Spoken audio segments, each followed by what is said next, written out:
I got a phone call. Normally I use the phone where I can see the name and number. This time I didn't use that phone. And so I answered, and hello, and my name is John. I'm with a white supremacist group, and we're trying to sign up people to get rid of niggers.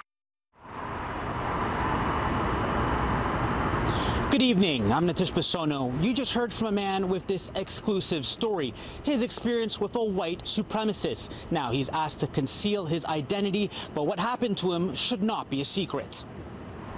We'll call him Garry to avoid revealing who he is.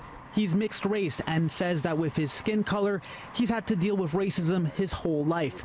But he never expected a call like this one. I said, well, I really don't think I want to join. He said, well, why not? Don't you want to get rid of I said, well, really, John, you don't know who you're talking to. I said, I'm a mulatto. He said, oh, what's a mulatto? And I just said, sorry, John, I think you need to educate yourself. Garry has no idea how they got his number or why they chose to call him. He says the timing is also very peculiar. The disturbing phone call comes just one day after this. The news of what's going on in the U.S. is disturbing for Garry, and this phone call only makes things worse. In fact, he was hesitant to speak to us, but after thinking about it, he said it was important to share his story, as he fears he might not be the only one. I realize it's here. I don't think he'll ever defeat it.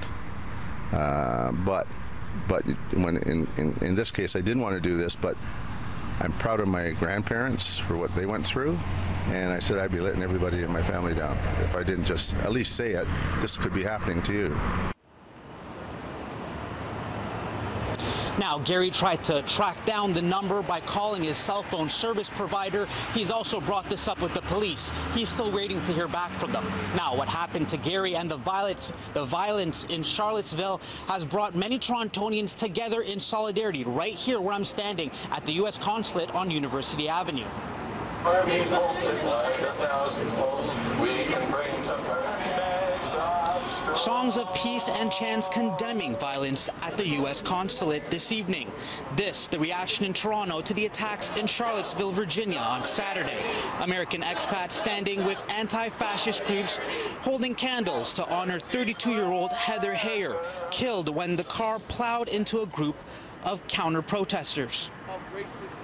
These things that are going on in the U.S. right now, it's just insanity, and I hate to see it. I can't stand to just, I feel the news alert go off on my phone, and it's just like the anxiety comes up because it's so disgusting what's going on. It's really disturbing, but I think that people also have to realize that it's a result of the way that we've structured our society, and that white supremacy is very real.